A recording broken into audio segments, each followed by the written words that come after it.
Hello guys, good afternoon. आज चाहिँ म मेरो ड्युटीको छतमा आएको छु। ड्युटीको छतमा चाहिँ अहिले फिलहाल यस्तो डरलाग्दो घाम छ हैन।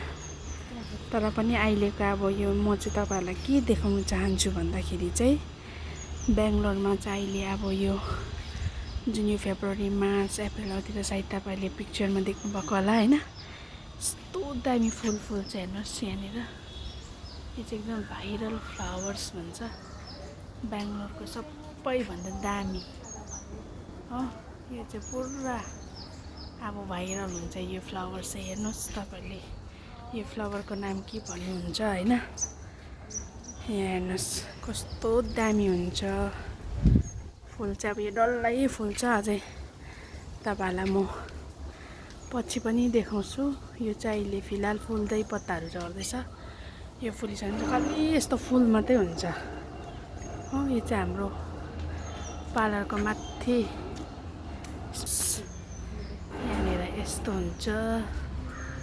कस्तो राम्रो फुल फुल्छ नि यहाँतिर त हेर्नुस्। यहाँतिर हेर्नुस् यस्तो हुन्छ हेर्नुस्। यस्तो दामी हुन्छ है हेर्नुस्। यो चाहिँ अब दामी फुल्छ हेर्नुस्। बहिनीले यसरी गर्दैछ पुरा फुल्छ यसरी गरेर पुरा हुन्छ हेर्नुस्।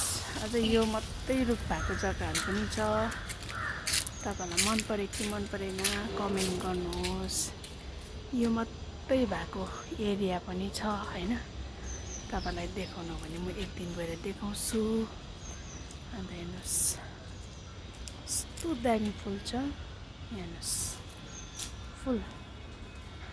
ओके गाइस, अहिलेलाई म यतिमै। Bye bye, see you next blog.